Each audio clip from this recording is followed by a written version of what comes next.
एक नाबालिग लड़की और एक युवक बर्थडे पार्टी में मिलते हैं। दोनों के बीच बातें होने लगती हैं और कुछ ही देर में दोनों एक दूसरे का नंबर एक्सचेंज कर लेते हैं। और घर जाकर लड़का लड़की को मैसेज करता है और तो लड़की का रिप्लाई भी तुरंत आ जाता है। और कुछ ही दिन में लड़का लड़की को बहला फुसलाकर अपने प्यार के जाल में फंसा लेता है और लड़की भी लड़के की सभी बात सच मानकर उसके प्यार में पड़ जाती है। अब दोनों अपने बीच की सारी दूरियों को मिटा देना चाहते थे, तो लड़का लड़की के घर से करीब 4 किलोमीटर की दूरी पर एक कमरा किराए पर लेता है और अब दोनों की मुलाकात का सिलसिला चालू हो जाता है। लड़का लड़की अब रोज सुबह कमरे पर आते और कमरा अंदर से बंद हो जाता। फिर ये कमरा शाम को ही खुलता। लड़के के साथ समय बिताने के बाद लड़की शाम को अपने घर चली जाती और करीब 1 साल तक दोनों इसी तरह एक दूसरे से मिलते रहे। लेकिन अब लड़का जब भी लड़की को फ़ोन करता तो उसका फ़ोन बिजी आता और जब भी लड़की को मिलने के लिए कमरे पर बुलाता तो वो किसी ना किसी बहाने से आने के लिए मना कर देती। लड़की की इन हरकतों ने लड़के को अब लड़की पर शक होने लगा था और एक दिन उसे पता चलता है कि लड़की का किसी पड़ोस के युवक से भी चक्कर चल रहा था। वो लड़की को धमकी देकर अपने पास बुलाता है कि अगर इस बार वो मिलने नहीं आई तो वो उसके घर पर आ जाएगा। लड़की डर जाती है और मिलने के लिए कमरे पर चली जाती है। लेकिन बेवफाई की आग में जल रहे उस युवक ने पहले तो लड़की को समझाने की कोशिश की, लेकिन लड़की जब नहीं मानी तो लड़के ने लड़की के साथ जो किया उसे सुनकर आपके भी रोंगटे खड़े हो जाएंगे। क्या है इस खौफनाक प्यार के अंजाम की कहानी, जानने के लिए इस वीडियो को अंत तक ज़रूर देखें। लेकिन उससे पहले अगर आपने हमारे चैनल को सब्सक्राइब नहीं किया है तो आप कर लें। ये सच्ची कहानी उत्तर प्रदेश के भदोई जिले की है। दिन शुक्रवार, तारीख 1 सितंबर 2023। भदोई नेशनल हाईवे पर एक बाइक तेजी से दौड़ रही थी। बाइक सवार युवक ने बाइक की पिछली सीट पर लोहे का एक बक्सा बांधा हुआ था। ये युवक बाइक लेकर वाराणसी से चला था। इस बीच बाइक सवार जगह जगह रुकता और दूर दूर तक नजर दौड़ाता। इसी तरह बाइक सवार फिर आगे बढ़ जाता और फिर अपनी मंजिल की तलाश में चल पड़ता। बाइक सवार का ध्यान सामने से आ रही गाड़ियों से ज्यादा बाइक पर पीछे बंधे बक्से की तरफ था। चलते चलते वो बाइक पर पीछे हाथ मारकर चेक करता कि उसका बक्सा सही सलामत है या नहीं, या कहीं पर गिर तो नहीं गया। और आखिरकार उसकी तलाश भदोई हाईवे पर जाकर खत्म होती है। हाईवे के किनारे जंगल था, सुनसान इलाका था जहां बामुश्किल ही कोई जाता था। युवक बाइक लेकर जंगल की तरफ निकल जाता है और जब जंगल में हाईवे से थोड़ी दूरी पर पहुंच जाता है तो बाइक से नीचे उतरता है। फिर बक्से को बाइक से नीचे उतारता है। इसके बाद बाइक से पेट्रोल निकालता है और इस पेट्रोल को उस बक्से के अंदर छिड़क देता है। बक्से के अंदर होती है एक लड़की की लाश जिसे रस्सी और प्लास्टिक के पाइप से बांधा गया था और लड़का मौका देखकर लड़की के चेहरे पर पेट्रोल छिड़क चुका था और फिर इसमें आग लगा देता है। शव को जलाने के बाद लड़का बाइक स्टार्ट करता है और वहां से वापस वाराणसी के लिए रवाना हो जाता है। और ये लड़का पहले की तरह अपनी जिंदगी जी रहा था जैसे इसने कभी कुछ किया ही ना हो। मगर कत्ल करने वाला कितना ही शातिर क्यों ना हो, वो कोई ना कोई सुराग छोड़ ही देता है और यही सुराग कानून को उस तक पहुंचा ही देता है। 2 सितंबर की शाम की बात है। एक दुकानदार भदोई के टोल प्लाजा से गुजरा तो उसकी नज़र उस बक्से पर पड़ी। दुकानदार ने पास जाकर देखा तो बक्से में लड़की का अधजला शव था। ये देखकर दुकानदार के होश फाख्ता हो गए और फौरन ही आसपास के कुछ और लोग भी आकर देखने लगे। इसी बीच पुलिस को फोन कर दिया गया और पुलिस जल्दी ही मौके पर पहुंच गई। शव का चेहरा बुरी तरह आग से झुलसा हुआ था जिससे उसकी पहचान करना मुश्किल था। पुलिस को भी समझ नहीं आ रहा था कि आखिर शव की शिनाख्त कैसे की जाए। ग्राम प्रधान राकेश कुमार यादव की तहरीर पर पुलिस ने मुकदमा दर्ज कर लिया और मामले की जांच गोपीगंज पुलिस के साथ ही क्राइम ब्रांच को जिम्मेदारी सौंप दी गई। शव की शिनाख्त के लिए पुलिस की 6 टीमें लगी थी। सबसे पहले हाईवे पर लगे सीसीटीवी फुटेज देखे गए।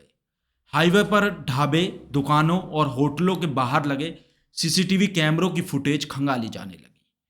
करीब 200 कैमरों की फुटेज की पड़ताल के बाद पुलिस के हाथ एक अहम सुराग लगा।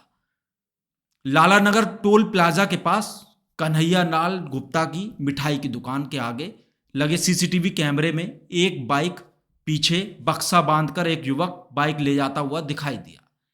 इस फुटेज में बाइक का नंबर साफ साफ देखा जा सकता था।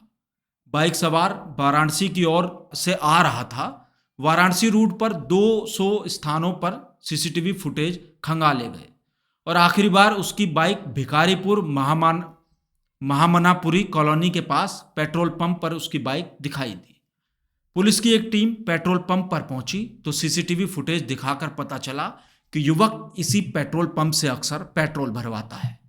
इससे साफ हो गया कि वो आसपास के इलाके का ही रहने वाला है।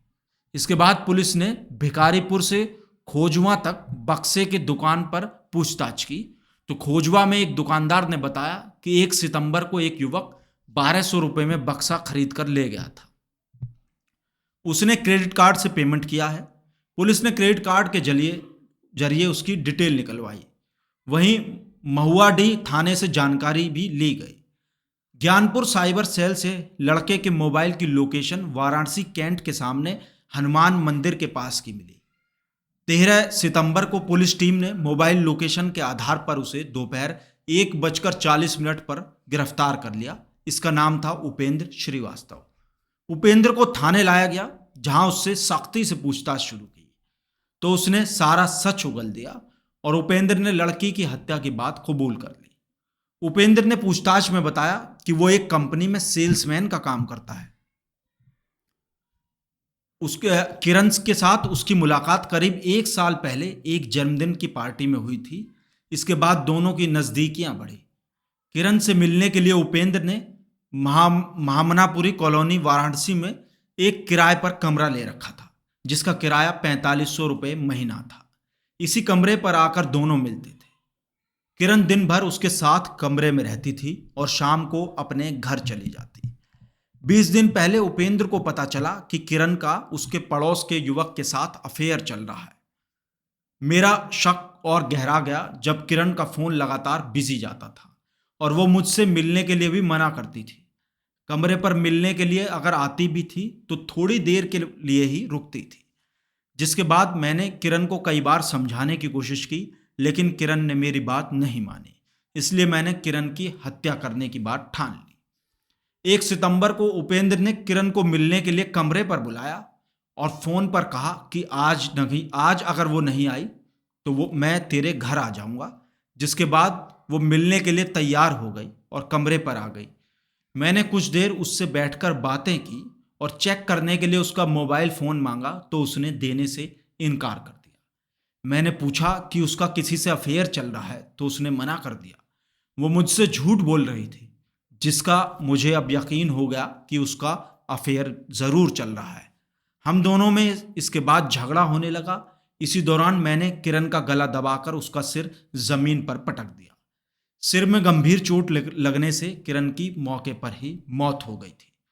इसके बाद उपेंद्र ने पूछताछ में आगे बताया कि किरण की हत्या करने के बाद उसने कमरे का ताला लगा दिया था। इसके बाद उपेंद्र ने खोजवा बाजार से 1200 रुपये में नया लोहे का बक्सा, रस्सी और प्लास्टिक का एक पाइप खरीदा और रात को वापस अपने कमरे पर आ गया। फिर रात को 9 बजे ही किरण के शव को बक्से में डालकर अपनी बाइक के पीछे उसने बांध दिया। फिर कॉलोनी के पास वाले पेट्रोल पंप से बाइक में 300 रुपये का पेट्रोल भरवाया और बाइक लेकर वाराणसी से भदोही की तरफ निकल पड़ा। करीब 45 किलोमीटर बाइक चलाकर उसने शव को गोपीगंज थाना के लालानगर टोल प्लाजा के पास पहुंचकर झाड़ियों में बक्से को गिरा दिया। शव की शिनाख्त ना हो इसके लिए उसने बाइक से पेट्रोल निकालकर किरण का चेहरा जला दिया। उपेंद्र के कबूलनामे के बाद पुलिस ने आरोपी उपेंद्र श्रीवास्तव को गिरफ्तार कर लिया है और उसकी वो बाइक जिससे उसने किरण की लाश को ठिकाने लगाया था वो भी बरामद कर ली गई है। इस जघन्य हत्याकांड के खुलासे के लिए पुलिस की 35 सदस्यीय टीम जांच पड़ताल में जुटी थी। जिले के एसपी ने बताया कि वो इस तरह का ये पहला मामला देख रहे हैं जिसमें पुलिस टीम को काफ़ी लोगों से पूछताछ करनी पड़ी और जांच पड़ताल के बाद आखिरकार सीसीटीवी फुटेज की मदद से हत्यारे उपेंद्र को गिरफ्तार कर लिया गया। आरोपी उपेंद्र श्रीवास्तव ने पहले तो एक नाबालिग लड़की को बहला फुसलाकर अपने झांसे में लिया और वो उसको डरा धमकाकर उसके साथ संबंध बनाता रहा। मगर उसको शक था कि किरण किसी और लड़के से बातें करने लगी है और ये शक ही किरण की जान ले बैठा। उपेंद्र ने किरण पर जब हमला किया तो उसे मालूम नहीं था कि उसकी जान चली जाएगी, मगर उससे जब यह गुनाह हो गया तो उसने अपने गुनाह पर पर्दा डालने के लिए एक के बाद कई और गुनाह कर डाले और आज वो सलाखों के पीछे है। उपेंद्र ने गुस्से में आकर जो कदम उठाया, उसने एक नाबालिग की जिंदगी छीन ली और उपेंद्र ने अपनी भी जिंदगी बर्बाद कर ली। आपकी इस पर क्या राय है? आप हमें कमेंट कर बता सकते हैं और आगे भी क्राइम की ऐसी सच्ची कहानियों के लिए हमारे चैनल खबर की खबर को सब्सक्राइब कर लें और हाँ, दोस्तों के साथ शेयर करना बिल्कुल ना भूलें।